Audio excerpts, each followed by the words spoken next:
Assalamualaikum warahmatullahi wabarakatuh. Halo anak-anak, bertemu lagi bersama dengan Ibu Putri. Pada pertemuan kali ini, Ibu akan menyampaikan materi pembelajaran untuk kelas 5, tema 3, subtema 2, pembelajaran 1. Namun sebelum kita memulai pelajaran, mari kita berdoa menurut agama dan kepercayaan kita masing-masing. Berdoa dimulai.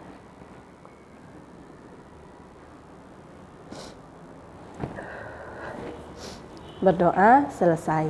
Sebelum Ibu menyampaikan materi pembelajaran kita pada hari ini, Ibu akan menyampaikan tujuan pembelajaran yang harus kamu capai pada hari ini. Tujuan pembelajaran yang pertama yaitu siswa dapat mengetahui ciri-ciri bahasa iklan elektronik. 2. Siswa dapat memahami macam-macam gangguan pada organ pencernaan. Bacalah percakapan di bawah ini dengan cermat. Semalam aku melihat iklan tentang obat sakit perut baru untuk anak-anak di televisi loh, kata Dayu. Wah, sudah ada iklan baru lagi? Sepertinya itu produk baru ya, kata Udin. Betul, iklan itu menarik karena iklannya dibuat seperti film, jawab Dayu. Ternyata media iklan itu bermacam-macam ya. Kalau kamu suka iklan di media cetak seperti di koran dan majalah atau media elektronik, tanya Lani. Kalau aku lebih suka media elektronik karena gambarnya dapat bergerak dan ada suaranya, jadi lebih seru, jawab Udin. Kalau aku suka kedua-duanya, sekalipun iklan di media elektronik memang terdengar lebih seru, tetapi iklan di media cetak juga banyak yang bagus.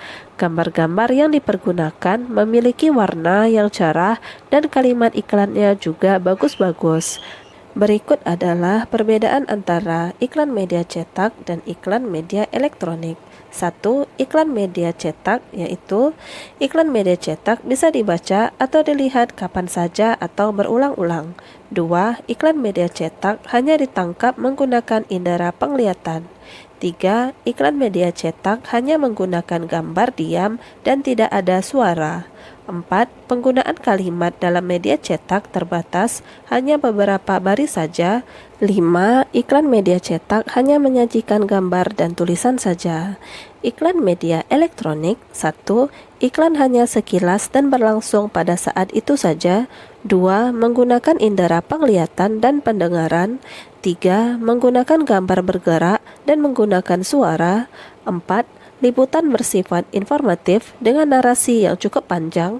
5. Bersifat langsung dan nyata serta dapat menyajikan kejadian yang sebenarnya. Persamaan, keduanya punya tujuan yang sama, yaitu memberikan informasi atau promosi kepada khayalak tentang suatu produk atau jasa. Selanjutnya, ayo berdiskusi. Bentuklah sebuah kelompok yang terdiri atas 4 siswa. Gunakan kertas gambar A4 dan bagilah menjadi 3 kolom seperti di bawah ini. Diskusikan dengan teman sekelompokmu tentang iklan-iklan yang pernah dilihat atau ditonton, jenis iklan atau iklan media cetak atau elektronik, dan alasan kamu mengelompokkannya dalam media tersebut. Buatlah jawabanmu pada kolom berikut ini. Ayo mengamati. Kamu akan mengamati temanmu menerangkan iklan yang pernah mereka lihat di televisi. Ikuti langkah-langkah berikut ini.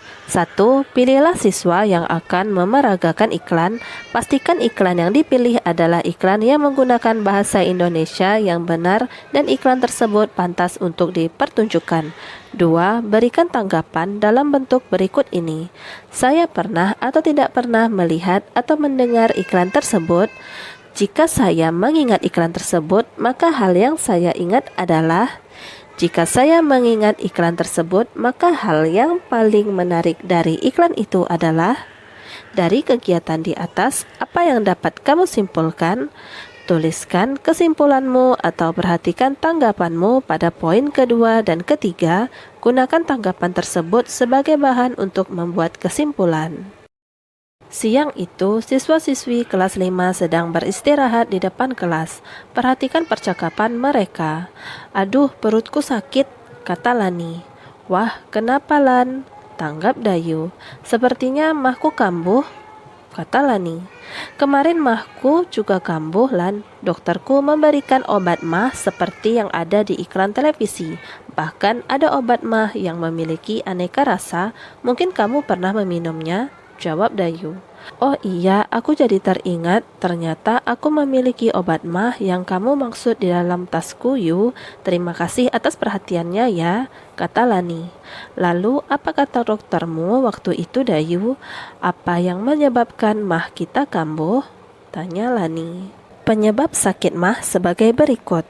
Tukak lambung atau luka terbuka yang muncul di lapisan dalam lambung, infeksi bakteri Helicobacter pylori, efek samping penggunaan obat antiinflamasi non-steroid, masalah psikologi, misalnya cemas dan stres, penyakit reflux, gastroesophagus, atau pergerakan balik asam lambung menuju kerongkongan, terlalu banyak makan, obesitas, makan terlalu cepat, mengonsumsi makanan berminyak, berlemak, dan pedas, merokok, terlalu banyak mengkonsumsi kafein, soda, atau minuman beralkohol, terlalu banyak mengkonsumsi coklat, dan konstipasi.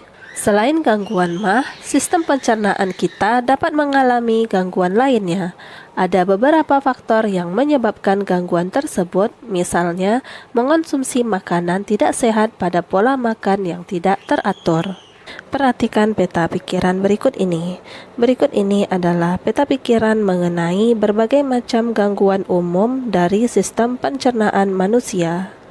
Selanjutnya, ayo mencoba. Bekerjalah dalam kelompokmu, pilihlah satu macam gangguan pencernaan, rancanglah poster yang menerangkan tentang gangguan pencernaan tersebut. Isi poster tersebut harus sama dengan isi peta pikiran yang telah kamu buat sebelumnya. Namun, ukuran poster harus cukup besar. Perhatikan beberapa hal berikut. 1. Judul poster adalah judul harus dapat terbaca dari jarak minimal 2 meter dan menarik perhatian. 2. Informasi disajikan dalam bentuk poin, tulisan harus rapi dan cukup besar agar terbaca dari jarak minimal 1 meter. Informasi terdiri atas keterangan mengenai topik pembahasan, penyebab gangguan, gejala dari gangguan, dan cara mengatasi gangguan tersebut. 3. Grafik. Poster akan lebih menarik jika dilengkapi dengan grafik atau gambar-gambar yang memudahkan pembaca mengerti informasi yang disampaikan. 4. Sumber. Cantumkan pula sumber informasi yang digunakan. 5. Refleksi. Tuliskan pesan dan kesan mengenai tugas ini dan pelajaran yang didapat. Apabila memungkinkan, pasang foto anggota kelompok. Berdasarkan contoh poster berikut ini, diketahui bahwa diare ditandai oleh buang air besar dengan tinja encer atau berair dengan frekuensi lebih sering dari biasanya atau normalnya. Oleh karena itu, orang yang mengalami diare akan lebih sering ke toilet untuk buang air besar dengan volume tinja yang lebih banyak dari biasanya. Diare dapat menjadi gejala penyakit yang lebih serius seperti disenteri atau kolera. Gejala yang biasanya ditemukan adalah buang air besar terus-menerus disertai rasa mules yang berkepanjangan, dehidrasi, mual, dan muntah. Pemberian cairan dan elektrolit atau seperti larutan garam akan sangat membantu memulihkan keadaan tubuh yang kekurangan cairan dan elektrolit.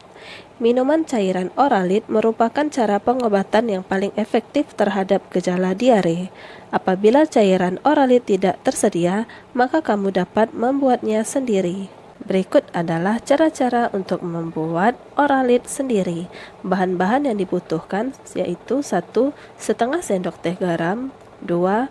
6 sendok teh gula pasir, 3. 1 liter air hangat, 4. Pisang secukupnya untuk menambah kalium dan rasa. Cara pembuatan: 1. Larutkan gula dan garam dalam air hangat. 2. Pisang dapat dilumatkan secukupnya atau dicampur atau dimakan begitu saja. Kesimpulan, larutan Oralit dibuat dengan cara mencampur gula, garam, dan air hangat. Oralit merupakan cara pengobatan yang paling efektif terhadap gejala diare. Larutan Oralit dengan cara pembuatan yang sederhana mampu mencegah timbulnya dehidrasi. Oralit merupakan cairan yang mudah dibuat jika terkena dehidrasi, misalnya pada penderita diare atau mencret. Oralit merupakan larutan yang sangat penting bagi penderita diare. Larutan ini berfungsi untuk mencegah dehidrasi atau kekurangan air dan mineral. Dehidrasi yang terjadi pada penderita diare akan sangat berbahaya karena dapat memperparah keadaan bahkan hingga menyebabkan kematian. Demikianlah materi yang dapat Ibu sampaikan pada hari ini. Semoga apa yang telah Ibu sampaikan pada hari ini dapat bermanfaat untuk dirimu dan menambah ilmu pengetahuanmu. Jika dalam penyampaian materi ada tutur kata Ibu yang kurang berkenan, Ibu mohon maaf. Akhir kata, wassalamualaikum warahmatullahi wabarakatuh.